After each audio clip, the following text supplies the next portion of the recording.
नमस्कार दोस्तों, आप सभी का बहुत बहुत स्वागत है अपने संस्कृत वेदांत यूट्यूब चैनल पे। जल्दी जल्दी से जुड़ जाइए और सभी मित्रों के लिए शेयर कीजिए, लाइक कीजिए और सभी मित्रों को जोड़िए, जिससे कि सभी के लिए इसका बेहद लाभ मिले। क्योंकि परीक्षाएं जो आने वाली संभावना बनी चुकी है एकदम, और कुछ ही दिनों में आपका विज्ञापन जारी होने वाला है। तो आपको एक हिंदी की बहुत ज़रूरी आवश्यकता है। तो आपको एक रेगुलर क्लास मिलती रहेगी आपके अपने संस्कृत वेदांत यूट्यूब चैनल पर। तो बात चल रही थी हमारी संधि पर। इससे पहले की जो हमारी वर्णमाला है वो सारी वीडियो हो चुकी है। जिन्हें अभी नहीं देखा है तो पीछे जाके देख सकते हैं। बाकी हमारा जो संधि चल रहा है उस संधि में स्वर दीर्घ संधि का भी भेद हो गया है। उसके बाद आज हम बात करते हैं अगली नेक्स्ट। तो सबसे पहले अब देखते हैं हम वृद्धि संधि के बारे में देखते हैं। वृद्धि स्वर दीर्घ संधि देखिए क्या है, वृद्धि क्या है। अभी सबसे पहले हमने पढ़ा था दीर्घ संधि। तो स्वर दीर्घ संधि में क्या हमने पढ़ा था कि भाई ऐसे वर्ण जिनको, जैसे जो हमारे वर्ण हैं अ ई उ ऋ, इन्हीं के समान जो आने वाले वर्ण हैं, यदि वो आपको उन्हीं के समान वाले जो वर्ण मिल जाते हैं तो उन वर्णों को अभी तक हमने क्या करा था, दीर्घ करा था। तो वहां पर हमारी दीर्घ संधि हो गई। उसके बाद में हमने गुण संधि पढ़ी थी। गुण पढ़ी थी तो कहा ह्रस्व आ या दीर्घ आ के बाद कोई आपको जैसे अ ई मिल जाए, उ मिल जाए, तो उसके जो नए वर्ण बन जाते हैं यानी कि गुण हो जाता है। तो ऐसी स्थिति में हमने क्या पढ़ा था, आपका गुण संधि पढ़ा था। अब उसके बाद में हम वृद्धि संधि पे आ गए। तो वृद्धि संधि का तात्पर्य था कि यदि ह्रस्व आ या दीर्घ आ के बाद, ह्रस्व आ या दीर्घ आ के बाद क्या मिल जाए आपको, ए मिल जाए। क्या मिल जाए, ए, तो आपका वर्ण क्या हो जाएगा, अय हो जाएगा। क्या हो जाएगा, अय हो जाएगा। जैसे ही हम देखते हैं, अभी आपके लिए शब्द समझाएंगे तो शब्दों में आपको दिखाएंगे ये शब्द कैसे निकल के आया। उसके बाद में कहा यदि आपको ह्रस्व आ और उसके बाद दीर्घा हो और उसके बाद में आपको क्या मिल जाए, ओ मिल जाए, तो क्या कर देते हैं, ओ कर देते हैं। ये एक विधिवत हमारा एक नियम है। अगर इस नियम को आप समझ लेते हैं तो आपको संधि आसान हो जाएगी। वृद्धि संधि में कभी आप गलती ही नहीं करेंगे। अब देखिए सबसे पहली बात कि आपको वृद्धि संधि में हमेशा दो मात्राएं आपको देखने को मिलेंगी। क्या मिलेंगी, दो मात्राएं। किसी भी शब्द में आप यदि दो मात्राएं देखते हैं तो उन दो मात्राओं को देख के आप कर सकते हैं कि यहाँ पर वृद्धि संधि है। लेकिन कुछ स्थानों पे ऐसा नियम नहीं है, क्योंकि हो सकता है उस पद में कुछ संधि दूसरे तरीके से चली जाती है। जैसे आप दैत्यारी में देखेंगे तो दैत्य प्लस अरि होता है लेकिन बनता है दैत्यारी, तो उसमें भी दो मात्राएं हैं। तो हर जगह ये नियम ऐसा नहीं है, लेकिन 80 से 90% आपको यही मिलता है कि जहाँ पे आप अगर दो मात्राएं देख लेते हैं तो आप निश्चित रूप से आप वृद्धि संधि को लगा सकते हैं। अब देखिए हमने क्या कहा कि यदि आपको ह्रस्व आ या दीर्घ आ हो और उसके बाद में ए हो तो उसके स्थान, उसके बाद वर्ण कौन सा आ जाएगा, अय आ जाएगा। और अय की मात्राएं क्या होती है दोस्तों, दो होती हैं। इस तरीके से दो मात्राएं मिलेंगी आपको। उसके बाद में कहा यदि ह्रस्व आ दीर्घ आ के बाद ओ आ जाए तो क्या हो जाता है, अ हो जाता है। अगर इसकी मात्राएं देखेंगे तो आपको ऐसे दो मात्राएं मिलेंगी। यानी कि मात्राओं का भी विशेष ध्यान देना पड़ेगा कि भाई, क्योंकि ए का तात्पर्य होता है एक मात्रा और आई का मात्रा तात्पर्य है दो मात्राएं। उसी तरीके से ओ में हमारी एक मात्रा होती है, औ में हमारी दो मात्राएं, यानी कि वृद्धि हो रही है। अब वृद्धि कैसे हो रही, जैसे हमने एक शब्द ले लिया, हमने कहा सदैव शब्द है। सदैव में सबसे पहले बात समझ लीजिए कि यहाँ पर आपको दो मात्राएं देखी शब्द में, तो आप लगा सकते हैं ये वृद्धि संधि है। दूसरा अगर फार्मूला आपको अगर नहीं पता है कि वृद्धि संधि हम कैसे निकालें, तब आप क्या करेंगे, इसको संधि विच्छेद करेंगे तो क्या होगा, आप करेंगे सदा प्लस एव, सदा प्लस एव करा। अब इस नियम को देख लीजिए, सबसे पहला नियम हमारा क्या कहता है, यदि ह्रस्व आ या दीर्घ आ हो तो उसके बाद में क्या हो, ए हो, क्या हो, ए हो। तो अब देखिए कि यहाँ पर हमें प्राप्त क्या हो रहा है, यहाँ पर दीर्घ प्राप्त हो रहा है, यहाँ क्या प्राप्त हो रहा है, दीर्घ हो रहा है, और इधर क्या प्राप्त हो रहा है, ए प्राप्त हो रहा है। अब इन अ और ए को जब करेंगे तो क्या हो जाएगा, अ हो जाएगा। उसमें के बाद जब हमने यहाँ से दा से आ निकाला, ए का ये दीर्घ निकल गया, तो ये हमारा क्या बचा, शद बचा, और प्लस हमारा अ बचा आ गया। और जब हमने ए से ए नीचे कर लिया तो हमारा क्या बचा, हुआ बचा केवल। अब इसको आप जोड़ दीजिए, तो जब जोड़ेंगे तो आपका श हो गया और द हो गया, और दा में जब ये दा जो हमारा हलंत है, हलंत जब तभी हटेगा जब हमारा शोर आएगा। भाई अभी तो ये हमारा व्यंजन है, 24 कैरेट है। अब इस व्यंजन में यदि हमें स्वर को लाना होगा तो हमारा हलंत हट जाएगा। तो ऐसी स्थिति में अब ए की हमने मात्राएं कितनी बताई है मित्रों, आपके लिए 2 बताई है, तो यहाँ पर हमने 2 मात्राएं रख दी और उसके बाद में हुआ रख दिया। तो अब देखो सदैव शब्द हमारा संपन्न हो गया। ये मतलब एक बहुत इजी तरीका है, अगर आप इस चीज को समझ लेते हैं, संधि चाहे कैसे भी आ जाए आप सब बना देंगे। जैसे उदाहरण में आप और देख लीजिए, जैसे हमने कहा एक एक, अब आप कहेंगे सर इसमें कैसे संधि पहचाने, भाई देखो 2 मात्राएं दिखी, तुरंत आप लगा दो, क्या लगा दो कि विरुद्ध संधि है। इसको अगर आप तोड़ेंगे तो किस तरीके से करेंगे, एक को आप करेंगे 1 और प्लस 1 और 1, एक करके 2 नहीं समझना, 1 प्लस 1। अब 1 में यहां से हमने क्या प्राप्त हुआ, ह्रस्व, और इधर क्या प्राप्त हुआ, ए, तो अ और ए मिलके क्या हो गया, अ हो गया। तो अब ऐसी स्थिति में हमने क्या देखा, एक हमारा हलंत रहा और ए हमारा ये रहा, उसके बाद में हमारा ए से उतर गया तो का बचा था। अब देखिए ए और का, और उस पे 2 मात्राएं हमारी आ गई और का हमारा ये आ गया। देखो शब्द हमारा इस तरीके से संपन्न हो गया। तो ये बहुत आसानी से, बहुत अच्छे तरीके से आप समझ चुके होंगे, मैं समझ रहा हूँ। और जिन मित्रों को अगर कहीं यहाँ पे समझ में नहीं आ रहा है तो आप कमेंट बॉक्स में लिख के बता सकते हैं, सर हमें यहाँ पे समझ में नहीं आया। और वैसे मैं उम्मीद करता हूँ कि इतना ही आप समझ गए होंगे कि वृद्धि संधि का क्या परिभाषा क्या कहती है। वृद्धि संधि का तात्पर्य होता है कि वृद्धि होना। सबसे पहली बात, वृद्धि का तात्पर्य है कि भाई जहाँ आपको 2 मात्राएं दिखे तो आप समझ लो वहां वृद्धि संधि है। नियम क्या कहता है कि जब ह्रस्व आ या दीर्घ आ के बाद कोई वर्ण ए मिल जाए तो उन दोनों के स्थान पर अ कर देते हैं, और यदि आपको जब ह्रस्व आ या दीर्घ आ के बाद ओ मिल जाए तो आप औ कर देते हैं। तो इस तरीके से ये बस इतना ही फार्मूला है, इसी फार्मूले से सारे शब्दों को हम बना सकते हैं। अभी हमने ए वाला देखा है, अभी और आपको बताते हैं आगे। नियमित रूप से आप यदि क्लास को पढ़ते रहेंगे तो आप संधि समास जो भी जितनी भी सारी चीजें कराऊंगा वो आपकी सब एकदम पक्की होती चली जाएंगी। उसके बाद में देखिए लिखा है महेश्वर, तो महेश्वर लिखा है, जैसे कहा महेश्वर, महेश्वरे ऐसे लिखा हुआ शब्द है। अब महेश्वरे लिखा हुआ है, अब देखिए इस शब्द को हमें तोड़ना है, तो अब इसको क्या करेंगे, क्या करेंगे, महा प्लस ऐश्वर्य, क्या करेंगे, महा प्लस ऐश्वर्य। अब देखिए महा प्लस ऐश्वर्य तो शब्द तोड़ दिया, महा प्लस ऐश्वर्य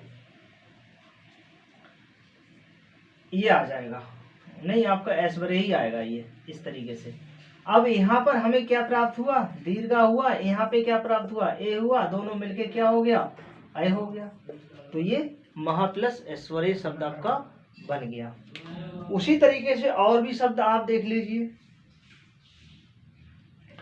जैसे आपका महोषध आया है, महोषध शब्द आया है, जैसे शब्द क्या आया आपका, महोषध, महोषध। अब इसको बनाइए, दो मात्राएं सभी शब्द में दिख रही होंगी आपके लिए, तो आप निश्चित रूप से समझ गए होंगे कि वहां पे वृद्धि संधि होगी। अब इसको जब करेंगे संधि विच्छेद करेंगे, अभी ये हमारा पद है, अभी हमें किस में करना है, विच्छेद करना है, तो क्या हो जाएगा, महा प्लस क्या हो जाएगा, औषध।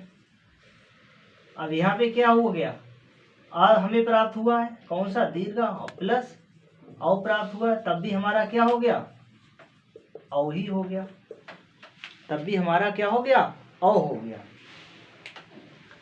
अब देखिए, आपको सबसे पहले ये देखना है कि भाई दो मात्राओं का तो विशेष ध्यान रखना है, लेकिन अब ये भी क्वेश्चन हमारा बनता है कि संधि जो होती है किन के बीच में होती है, तो संधि हमेशा वर्णों के बीच में होती है, ना कि किसी और में। आपको वर्ण में देखना है, वर्ण में क्या विकार उत्पन्न हो रहा है, क्या नहीं हो रहा है, बस इस चीज पे विशेष ध्यान देना है। तो इसलिए संधि जो होती है किसके बीच में होती है, हमारे वर्णों के बीच में होती है। तो मैं समझ रहा हूँ इतना आप समझ गए होंगे वृद्धि संधि के बारे में। तो इससे मैं आगे बढ़ता हूँ दूसरी संधि पे।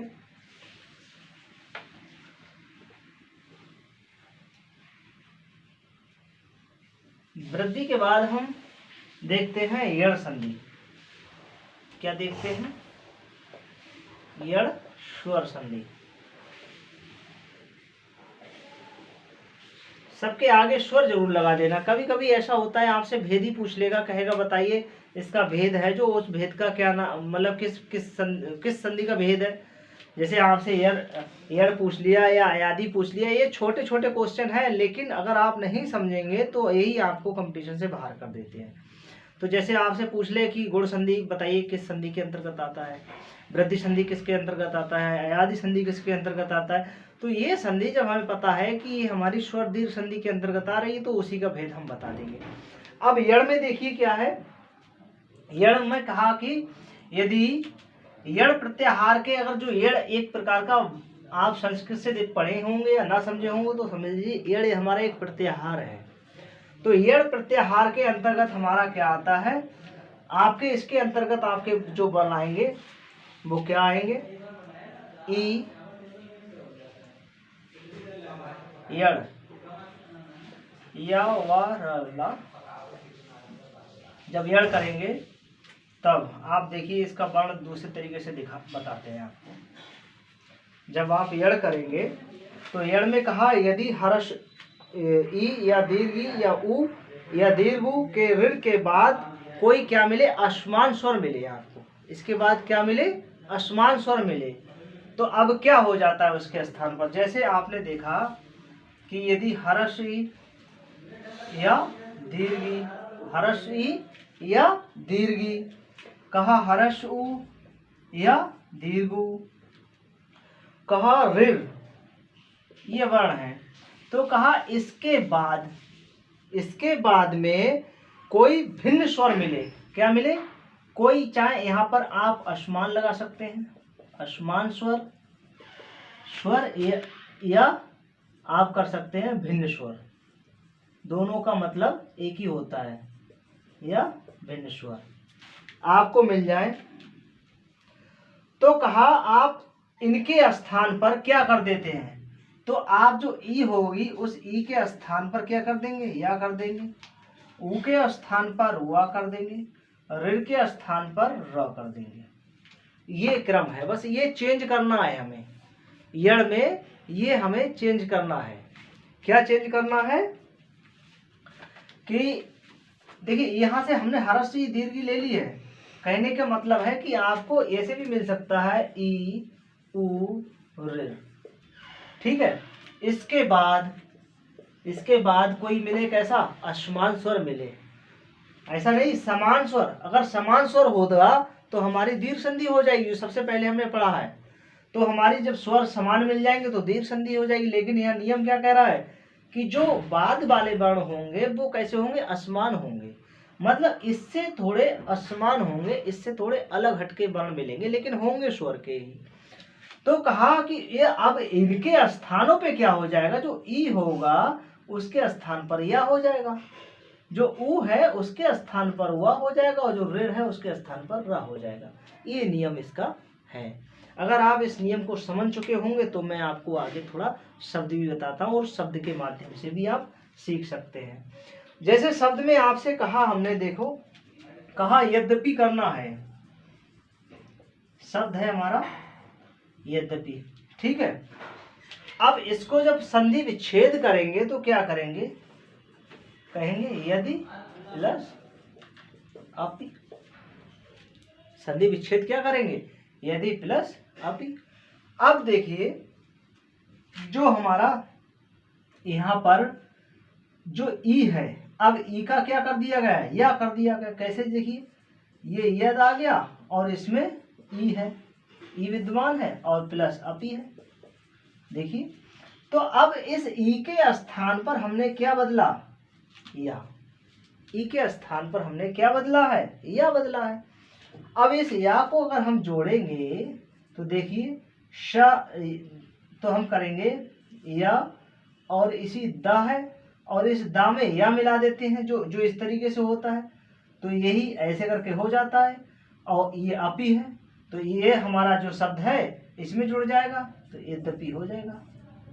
तो यद्यपि हमारा शब्द संपन्न हो जाएगा, क्योंकि ये जो वर्ण रहेंगे हमारे हलंत युक्त रहेंगे। ऐसे कैसे रहेंगे, हलंत युक्त रहेंगे, तभी तो हमारा शब्द संपन्न होगा। आपको एक दूसरा शब्द समझाते हैं इसी तरीके से। देखिए इन वर्णों को आपको चेंज करना है बस। जब आपको ये वर्ण मिल जाते हैं उसके समान आपको कोई दूसरा शब्द मिल जाए। जैसे शब्द आपका देखिए क्या है, अति उत्तम है। क्या है,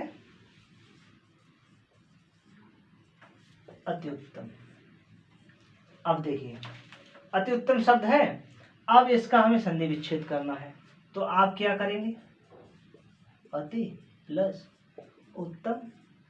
अब देखिए अब हमने जो इसमें ई है, इसमें जो ई है उस ई को क्या करेंगे, या कर देंगे। कैसे करेंगे, जैसे हमने यहाँ अत किया है और यहाँ पे ई आ गई और प्लस उत्तम आ गया। अब देखिए अब ई के स्थान पर हमें क्या करना है, या करना है।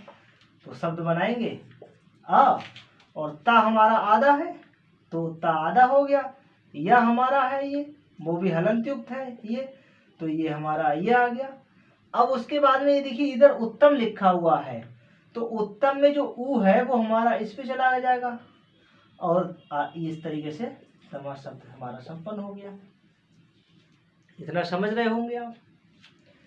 और भी आपको शब्द बताएंगे। अति उत्तम है,